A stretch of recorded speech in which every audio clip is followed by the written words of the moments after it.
All right, well, let's go ahead and dive in. Dr. Collins, welcome to the show. It's such an honor to have you. How are you? Well, I'm fine, thank you. Glad to You be know, I, here. I understand that you're going to be offering a course on Judaism before Jesus. And as soon as I heard that, I said, okay, I definitely need to interview Dr. Collins about this. This is absolutely fascinating. And there's a lot of ground to cover here. So I'm really excited to just dive into this. Let's maybe start with Second Temple Judaism. Maybe explain that to the audience in case they're not familiar with the term, because that's going to be very pertinent to Judaism before Jesus. So tell us what it is. Well, the course was actually designed as Second Temple Judaism, and the actual title came later, as sometimes happens. But so it's designed to cover from the Babylonian destruction to the Roman destruction. Now that's just over 600 years. At the time of the Babylonians, before the Babylonian destruction of the temple, of the first temple, Judah was a tiny state. The religion of Judah was just the local religion. They had their king, they had their local temple, they had their local god, their ancestral customs, whatever, as did the Moabites, the Edomites, the Ammonites, and every other little people in the region. Now, one of the things that the Babylonians did for them inadvertently was move them onto the world stage. Because the deportation of the Jewish leadership to Babylon turned out to have momentous consequences. It seems to be in Babylon, really, that they finally put the Torah together in something close to what we now know. From that time on, you had a Jewish community all over the Near East, really, and this would increase exponentially after Alexander the Great. By the time you get to the Romans, Judea is only a small part of Judaism. And instead you have what we might reasonably call a religion, perhaps an ethno-religion, but a way of life with what some of their leaders would have called a philosophy of their own, and not nearly as dependent on their geographical locale as the older religion had been. And in fact, then of course, when the Romans destroyed the temple, then for a long time, they're cut off from the land altogether. And it did just fine. So that's the transformation. How you get from A to B is more or less what I'm doing in this course. You mentioned a compilation of the scriptures there in that time period. Did Ezra have anything to do with that? We often hear that. Yeah, well, I think he did. The Bible claims that he did. There are several scholars who are very dubious about him because, he's not all that well attested outside of the book of Ezra. Even Ben Sira, writing, in the early 2nd century, ignores him, which is very odd. But nonetheless, what's attributed to Ezra evidently happened. And if Ezra wasn't responsible for it, somebody else must have been, and we might as well call him Ezra. Now, as I read it, when the first people came back from Babylon, 539, after Cyrus of Persia comes and really tells them they can go back home, they did not have a copy of the Torah. In the earliest books of the Second Temple period, the prophetic books of Haggai and Zechariah, you don't hear anything about the book of the Torah. Now, there are things that you hear about which also show up in the Torah, concerns for purity, temple cult, and so forth, but you don't actually have any reference to a book of the Torah.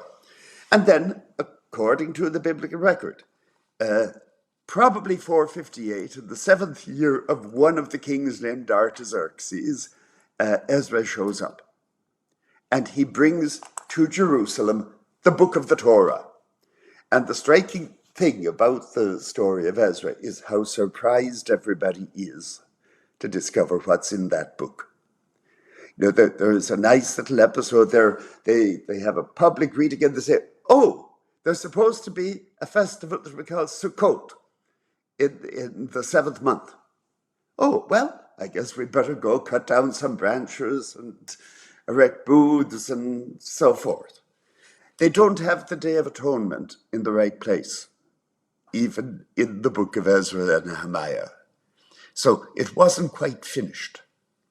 But apparently what Ezra had was something quite close to it. Now, the big thing that Ezra did, though, was get the authorization of the Persian king that this Torah be recognized as the official version of the law of Judea. Now, you know, if push came to shove, the Persians would decide what was lawful and what wasn't. But normal practice was they let people live by their own laws.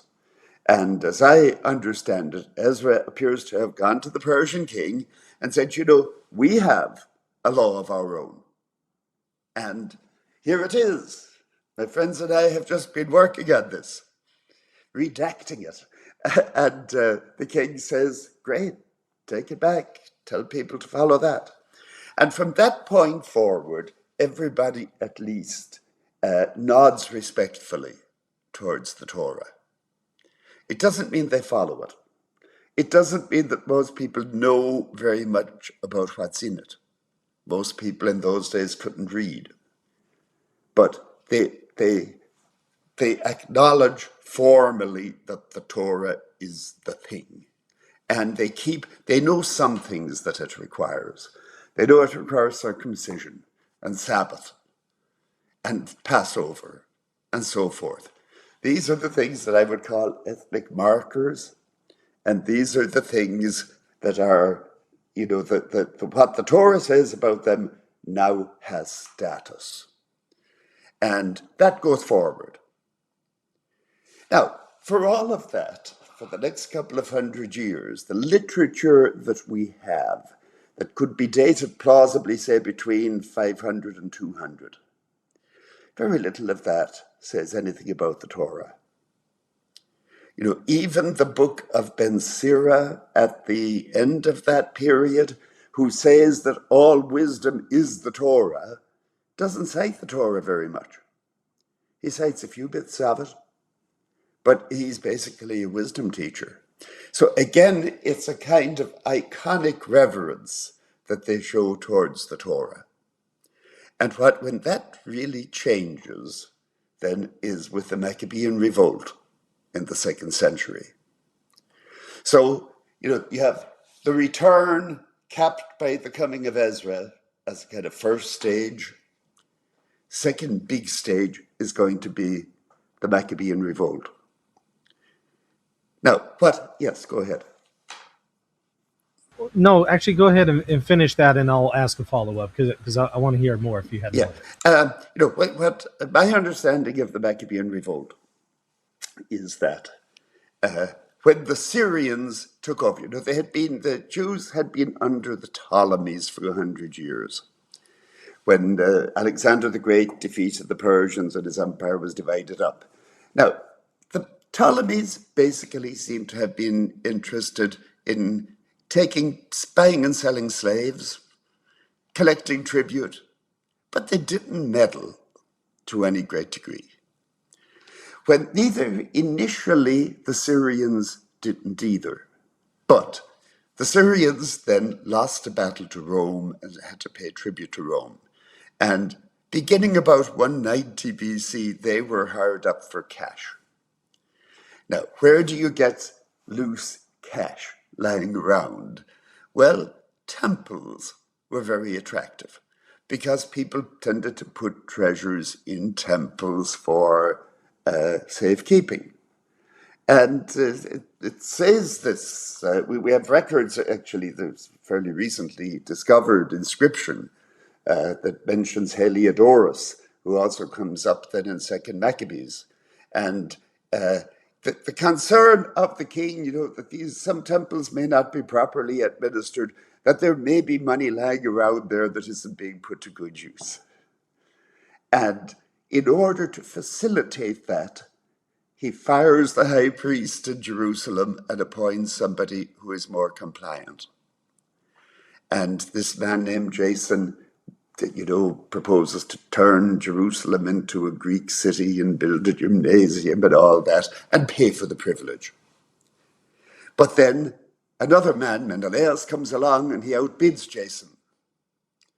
And then when the Syrian king Antiochus Epiphanes gets into trouble in Egypt, that word spreads in Jerusalem that the king has been killed, and fighting breaks out between these two rival high priests. And Antiochus thinks that all Judea is in revolt. And so on his way back from Egypt, he lets the troops loose on Jerusalem. And the punishment for revolt is to revoke the privilege of being allowed to live by your ancestral laws. Now, so you now get a prohibition of circumcision, a prohibition of reading the Torah, a change in the nature of the temple cult. Now, these were measures taken precisely against the ethnic markers of Judaism. The intention behind it, I would say, is to tell the people of Judea, you are not a separate people.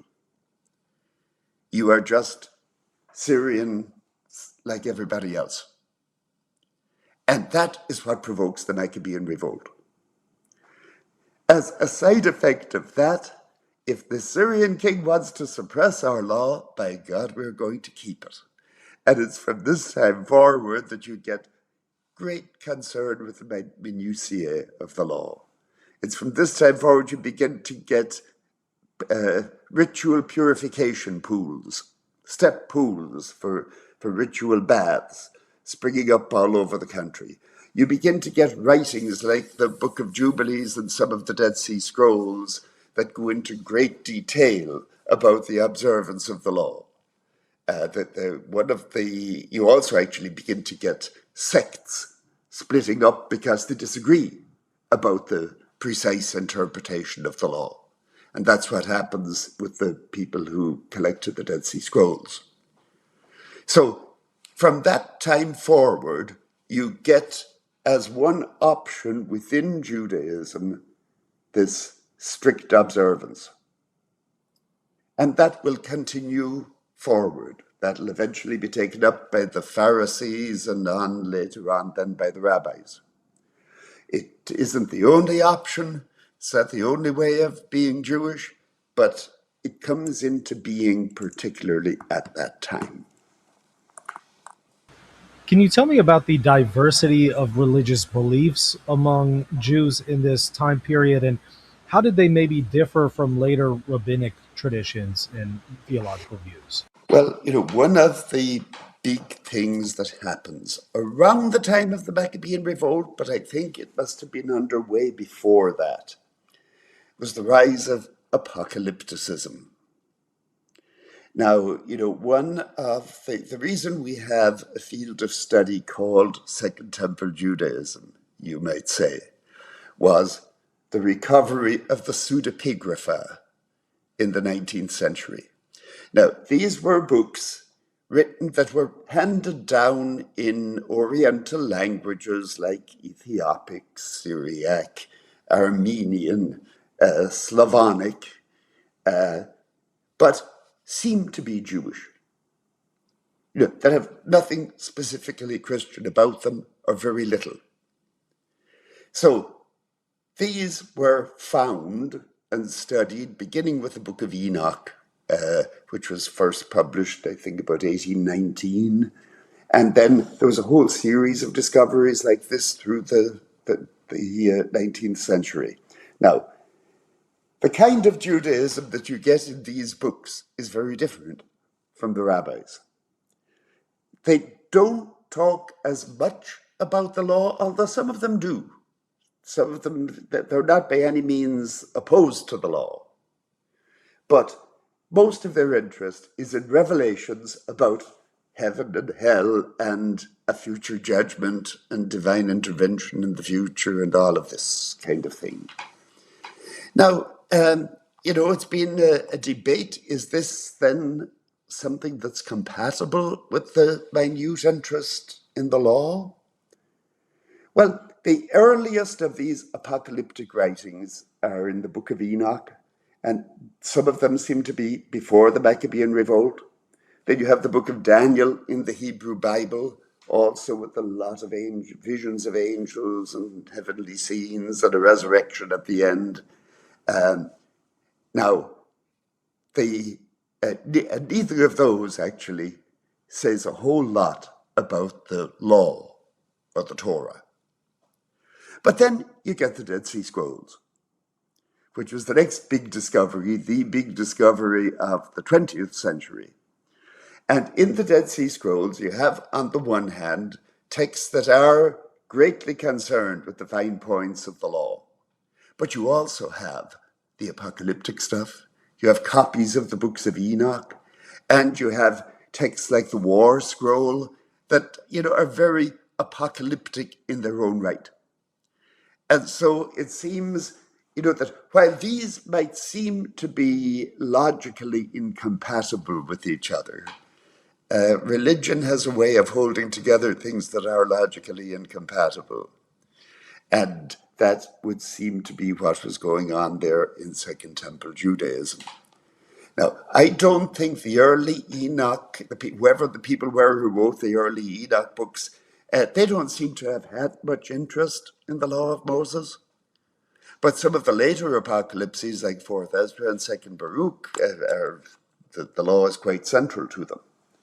So, these are not two mutually incompatible ways of being Jewish, but they're two different aspects. And some people might incline more to one, and some people might incline more to the other. So that's one of the big areas of diversity that you get in Second Temple Judaism. The other one, which really I only get to late in the course, and it doesn't probably get maybe a fair hearing, and that's the Judaism of the diaspora, Greek-speaking Judaism. And of course, what happened there was the Bible had been translated into Greek. Many of these people in the diaspora got a good education, and they were interested in reconciling their tradition with the tradition of the Greeks, especially Greek philosophy. The great figure in this regard was Philo of Alexandria, who lived around the time of Christ. Now, from a wealthy family in Alexandria, and he wrote voluminously commentaries, on the assumption that Plato and Moses were essentially saying the same thing, and that you just have to reconcile them. Now, this, you see, is very different both from apocalyptic Judaism and from rabbinic Judaism. And when Philo has great interest in the law, but he allegorizes it. It's the symbolic meanings that interest him. And the same with some of the other authors. I wonder how he would see maybe Moses speaking about the world of the ideas, Platonic ideas and all that. I guess I don't see that anywhere in Moses, so I don't know how to square that one. Philo did. Yeah, so it's interesting. So tell me, why did most Jews not accept Jesus as the Messiah? I know you're going to be touching on that. So, yes, I am going to be touching on that because, related to apocalypticism, but not quite the same thing, is Messianism. Now, a Messiah literally is an anointed one. When you hear of the Messiah without further qualification, it's normally the king. And they didn't, when they came back from Babylon, there was a flurry of excitement and expectation that Zerubbabel was going to restore the kingship. Well, that didn't happen. there wasn't really much chance that it would happen at the time. And then, there's very little evidence of messianic expectation for maybe 300 years. Now, there are many texts in the prophetic corpus that we're not at all sure when they were written. And maybe some of those reflect some ongoing expectation. But there certainly wasn't any kind of a messianic movement. At the time of the Maccabean revolt, there was no talk about a Messiah, no attempt to put anybody forward as a Messiah. What happens that brings back messianic expectation is that the descendants of the Maccabees, the Hasmoneans, make themselves kings. Now, they were not from the Davidic line. They were not strictly entitled to make themselves kings. And the hope in the first messianic text that we get, in the Dead Sea Scrolls and in a text called the Psalms of Solomon, are as much against the Hasmoneans as they are against the Romans. Now, when the Romans then put an end to the Hasmonean kingship, that in a way exacerbated things.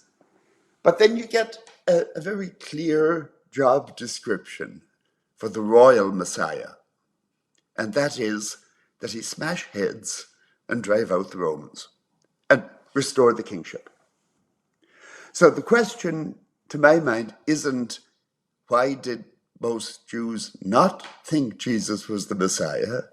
The question is really, why did any of them think so? He doesn't really seem to fit that job description at all. Now, there were a couple of minority job descriptions for messiahs, like there was a messianic priest, not too relevant to Jesus. One that's much more relevant, I think, was the messianic prophet, an anointed prophet. But now, you don't get much about him in the Jewish texts. There's one very interesting text in the Dead Sea Scrolls that I think is about a messianic prophet who would heal the sick and raise the dead. So I think it was probably in that role that Jesus first attracted attention as a messianic figure. And then, of course, if somebody goes around saying the kingdom of God is at hand, the expectation grows that he is the one who is going to bring it. But he definitely comes across as a very different kind of Messiah. And there were several other messianic claimants who came in the following century. The last of the line was a man named Bar Kokhba who led the revolt against Rome in 132. And when he was killed, that closed the case. So again, the puzzle with Jesus is, why did his crucifixion not close the case? Now, to say that he was raised from the dead doesn't quite answer that, because not everybody believed he was raised from the dead. It was not the case that he started up going around Galilee again preaching. He didn't come back and have an extended life that could be publicly perceived. So, but the fact, for those who believed it, that made possible the idea that he was a different kind of Messiah. And the model for that would be the one like a son of man on the clouds of heaven in the book of Daniel.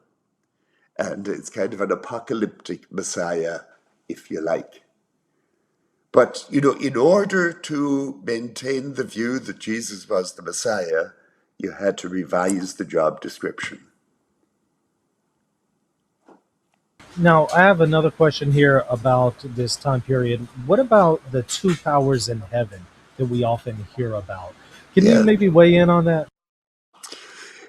Well, the classic text for that is Daniel chapter 7. Because in Daniel chapter 7, Daniel sees a figure riding on the clouds. Now, there is reference to a figure riding on the clouds many, many times, maybe 60 times in the Hebrew Bible. And in all the other cases, it's Yahweh, the God of Israel. But in this case, there's another God above him, the Ancient of Days. Now, that is very much like the old Canaanite mythology, where you had Ale as the venerable ancient deity and Baal as the fertility god, the rider of the clouds, the one who brings the rain. Now, so, there is endless debate as to the interpretation of this one like a son of man in Daniel 7. I've argued at length that it's the archangel Michael, but I would have to admit Daniel doesn't actually say that. So, the identification is left kind of open, and this happens a good deal in apocalyptic literature, that they leave things open enough that they can be interpreted in different ways. But I think most probably it's the Archangel Michael in that context. But from a very early point, first of all, there's a text called the Similitudes of Enoch, where this Son of Man figure is kind of a super angel, somebody who is above all the angels, but below God. Now, that's as close as you get to two powers in heaven in Second Temple Judaism. By the end of the first century, I think that figure, that Son of Man figure, was also called a Messiah and was expected to do some of the things that the Messiah was traditionally expected to do. But, as I say, he's not on a par with the Most High, but he's higher than everybody else, so to speak. A super angel, if you like. Well, what's curious to me, just exegetically, is Daniel 7 talks about this Son of Man figure inheriting the nations, but then verse 18 says that it's the holy people of Israel that will receive the nations. So, does the text identify the Son of Man as the nation of Israel? No, I don't think so. I don't think so. He is closely associated with the holy ones of the Most High. And as I understand it, he represents them the way a king represents his people. And throughout Daniel 7, there's a kind of slipperiness between kings and kingdoms. There are four beasts that come up out of the sea, and there are four kings that arise on the earth, but then they turn out to be four kingdoms. And I think that's what's going on here, is that he is the heavenly representative of the people. This is why I like the interpretation that he's the Archangel Michael, because later in the book of Daniel, Michael is called the Prince of Israel. So he's in the older mythology, every nation had its own god. Now, by the time Daniel was written, they're a little bit more squeamish about that, but they have angelic princes of each of the peoples. And then I think the holy ones is the heavenly host to begin with, and Israel are the people of the holy ones. But there is a long tradition of debate and dispute about all of that, and there is a line of interpretation that takes the one like a Son of Man as a corporate symbol for Israel. But I think that misses the mythological side of the vision. That they're imagining a heaven with real live people up there. I know we're nearly out of time, so let me ask you one last question. Why do you think it was the case that it was more Christian communities that preserved Second Temple period texts more than later rabbinic communities? Yeah, well, after the revolts against Rome, it seems that to a great degree, the surviving Jewish communities turned away from apocalyptic expectation and messianic expectation. That these things, got their hopes up and maybe could get them into trouble with Rome and be viewed as subversive. And I think that's why they turned away from that stuff. And look to the law, if you like, as a way of playing it safe. Actually, in one of the apocalypses from the end of the first century of the Common Era, Second Baruch, that Baruch says in a letter, "We have nothing now but the Almighty and His law," and that's what Rabbinic Judaism opted for. Leave out of to stop speculating about the great mysteries of the cosmos and keep your head down and keep the law. So I think that's what happens there. Whereas Christians, you see, saw Christ as the fulfillment of many of these texts, and therefore were much more receptive to them. That makes complete sense. That's very, very helpful. So I'm going to have a link to the course that you're going to be offering, but go ahead and tell the audience about anything else that you also want to make the audience aware of. Where can they go to learn more about you, find more of your material, anything that you want to plug? Well, I imagine you could probably find a lot of stuff on Amazon. I have an introduction to the Hebrew Bible. I have several books on the Dead Sea Scrolls. I have a book called The Apocalyptic Imagination. And I have a book on Jewish wisdom in the Hellenistic Age. And I have a book Between Athens and Jerusalem on Hellenistic Judaism. So there's lots of stuff out there and fairly easy to find, I would think. I will have some of it in my suggested further reading, not all of it by any means, but enough to get people started. I'll also put a link to the introduction to the Hebrew Bible. I do have a copy of that. And by the way, I'd love to have you on the show sometime to talk about it because I'm very much interested in the question of the preservation, especially and transmission of the Old Testament text. And so if that's something that would Oh, be yeah, of interest to you, you're always welcome to come back on. So sure. thank you so much for doing this. It was an honor. Thank you. Thank you. Pleasure to talk to you.